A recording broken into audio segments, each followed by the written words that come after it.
This is on the heels of Kendrick Perkins brought up yesterday that he thought LeBron should retire because it's hurting his GOAT argument. I actually feel the same way, but for a different reason. I think LeBron should retire because I just think he still takes up so much air in the room in the NBA. Where are you and LeBron James and where his future should be playing or not playing in the league?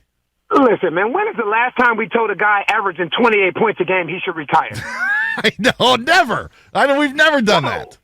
No, and here's the thing. I tell you, I'm not a big fan of the GOAT debate as a whole, but it's almost like there is no criteria, so people are making up criteria as it goes along.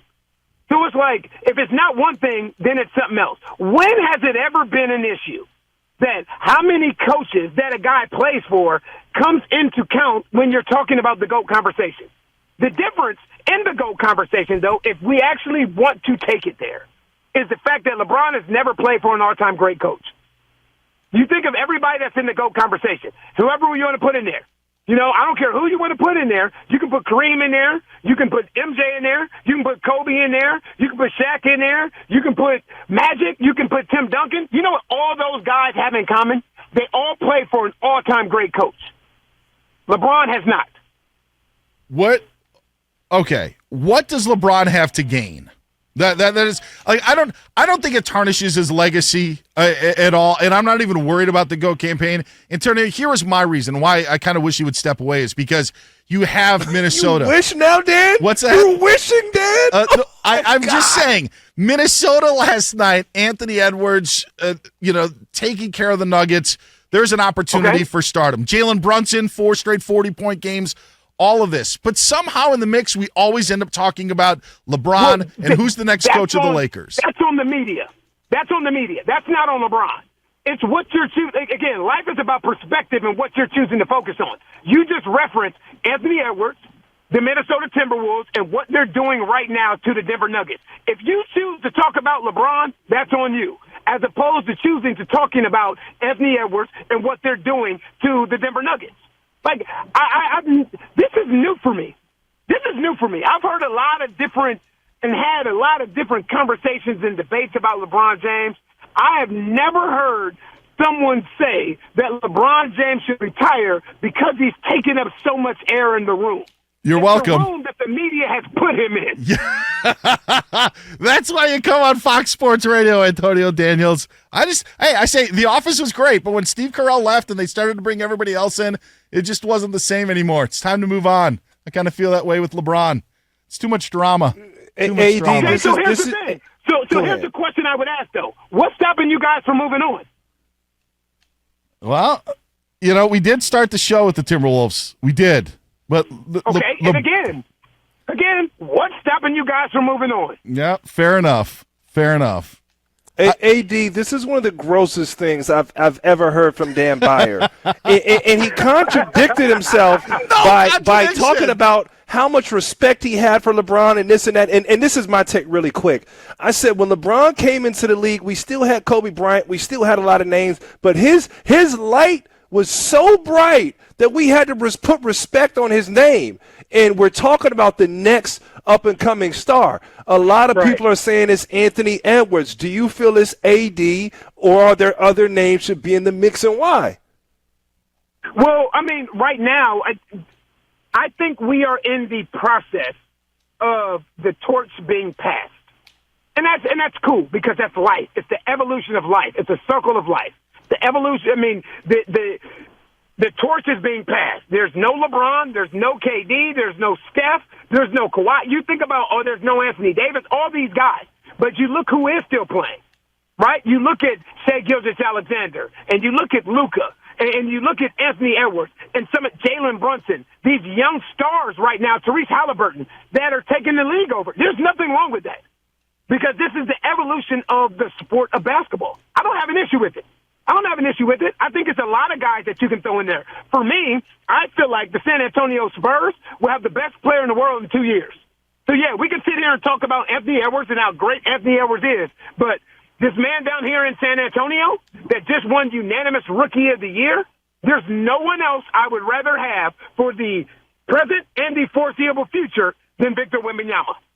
And I'm not trolling. Antonio Daniels joining us here on Fox Sports Radio. He's Ryan Hollins. I'm Dan Beyer. And I know Hollins is saying Dan is trolling here. But it is a true question. Can Anthony Davis truly flourish? Can he truly be the Lakers guy when LeBron is always there? Like that. Can that actually happen? Can a torch Tell him be what you passed? said. No, tell him what you said. I said you said LeBron doesn't want Anthony Davis to be a guy, and I said he's 40. No, he is 40. I said you think he wants to keep up? He's unable to pass the torch. You said he doesn't want to, Dan. Okay, so here's the question I would ask, fellas. Here's the question I would ask to combat your question. You said, is LeBron James, he's unwilling to pass the torch. Is he passing the torch to someone that you can say on your side that is reliable and available enough to accept that torch and run with it?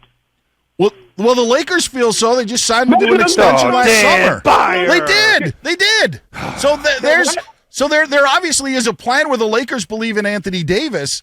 I'm just saying that because of who LeBron is, it's just he's never going to be able to be like, all right, it's your time, because he's LeBron James. There's, it's a gift and a curse with it, and that's. I agree with that. I do agree with that. Just like I see the conversation that I thought you guys were having. You guys took me in a completely different direction. I thought the conversation was steering more toward the coaching debate.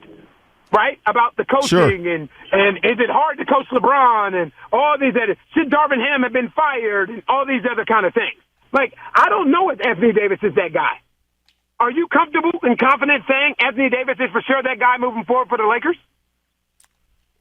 Dan Beyer is saying LeBron won't let him be that. That's how gross Dan Beyer's gotten. And I don't know when this hate for LeBron is flourished. I would have questions as well. I would have doubts because of his health. So yes. Why can we, if you have questions, why do you blame LeBron for having questions? That's why I asked the question. Because if you can confidently say, you know what, if I was in LeBron's case, I would believe in Anthony Davis. He has showed me the toughness, the mental, physical toughness, and availability to be ready to take this helm. I get it.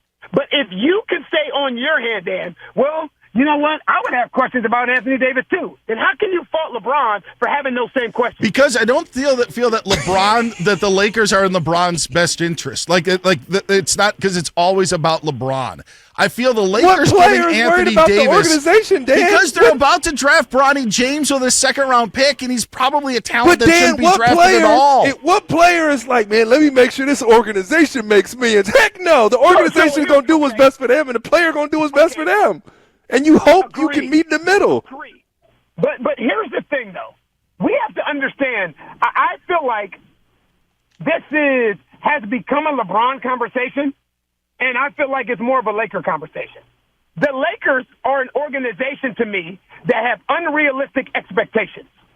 They always go big game hunting. They always go big game hunting. They make mistake after mistake. Hiring Darvin Ham was a mistake because you don't hire a rookie head coach in a championship or bust situation. You don't do it because he couldn't succeed. But again, there's an organizational arrogance that comes along with the Lakers that people don't acknowledge. Remember a couple years ago when they won the championship? They allowed Dwight Howard, Alex Caruso, Kyle Kuzma, all these other guys to walk. KCP is now in Denver. They allowed all these guys to walk. But no one wants to point a finger at the Lakers because it's easy to point the finger at LeBron. There's an organizational arrogance that comes along with the Lakers that's not discussed enough. All right. We'll leave the Lakers right there because there's a lot of NBA playoffs to talk about. I'm going to start with the Knicks because we haven't even touched the Knicks. Can they keep it up? Can Jalen Brunson continue on this run, 4 straight 40-point games, and win this series against Indiana? Is this sustainable for New York? I don't like the thing is they haven't given us a reason as to why it's not. My worry with the Knicks and Thibs is the fact that they really only play about 6.5 guys. They don't go deep into their bench. Mitchell Robinson will come off the bench, Deuce McBride will come off the bench, and that's generally about where it stops. So when you start to look at that becomes an issue. But again, there's a totally different conversation. But I feel like they're built for it because they have prepared themselves for this. They have played this way all year. So it's not like they're doing something different now than what they've done throughout the entire course of the season. I think they can. I actually picked the Knicks in 6. AD, do you feel like the Nuggets are done? In my opinion, they looked at the Timberwolves. They didn't think the Timberwolves were that good. They didn't think they were like that. But do you think that they're done? That's my opinion. I don't think that they're done. I don't think that they're done. For me, Ryan, you know what's always interesting about this time of year is how much the narratives change. They change so quickly about individuals and about teams. I don't know how many people called into our Sirius XM show today and said, oh, you know what, Denver hasn't been that good of a team all year long. Nikola Jokic is overrated after 2 games. After 2 games. And here's the thing. Sometimes, and you know this, Ryan, more than anyone, sometimes it's simply about matchups. That's it. The Los Angeles Lakers last year, do they make it to the Western Conference Finals if Sacramento beats the Golden State Warriors? We know how tough of a matchup Sacramento is for the Lakers. Do they make it there? You know, it's all about who you see and when you see that particular team. And people forget that last year when these two teams met, there was no Jaden McDaniels. Karl Anthony Towns was coming back off injury, and there was no Naz Reid. So when Denver ran through the Minnesota Timberwolves last year, what people forget is that is not the same Minnesota Timberwolves team that you're looking at this year. But I will always give the champions credit for being champions. I will always do it. Antonio Daniels joining us here on Fox Sports Radio, the 13-year NBA vet. You heard him. He's on Sirius XM NBA Radio, also analyst for the New Orleans Pelicans. The analyst for the Houston Rockets is Ryan Hollins. He joins me as we're in for Doug Gottlieb today, live from the TireRack.com studios. What about tonight, and specifically Oklahoma City, Dallas? Like, is this just a matter of SGA versus Luka, Kyrie? How does this play out as we get game 1 of this, Dandy? I tell you, after watching and calling the 4-game sweep of the Oklahoma City Thunder and the New Orleans Pelicans, what I'm watching and paying attention to more than anything else is how they allow Lou Dort to defend Luka Doncic. That's what I'm paying attention to more than anything else. Because realistically, Lou Dort manhandled Brandon Ingram. Manhandled. And then we know, Ryan, you know this, there's been a different whistle post-All-Star break. A completely different whistle. We saw it playing stuff out last night where Karl Anthony Towns completely runs over Jamal Murray, and there's not even a whistle below. So right now, it's a completely different whistle. So I'm more interested than anything to watch the Lou Dort versus Luka dynamic, because I don't think Lou Dort will guard Kyrie Irving very much. But I picked Dallas. I picked Dallas in 6 because right now I honestly do feel like Luka and Kyrie are they're the most dangerous duo in the league right now. And I felt this way coming into the playoffs. So this isn't a new thing. You know, this is the way I have felt about the Dallas Mavericks. You know, it's a backcourt-driven league. This league is driven by backcourts. And the way that Luka and Kyrie are playing right now, I have a difficult time seeing them beaten 4 times. Either way, it's going to be fun. The second of 2 games tonight, Celtics and Cavs tipping off at 7 o'clock Eastern time. That was fun. I've never taken on 2 NBA players at the same time. It was like 1-on-2, but that was good stuff, guys. That was fun. Don't do that, Dan. That was fun. What? You both had the same opinions. That's all I'm Good saying. call, Ryan. Good call, Ryan. Thanks, Antonio. We'll talk to you later. You always bring it. Appreciate it. Appreciate it. All right, let's get over to Isaac Lowenkron, who gives us the latest.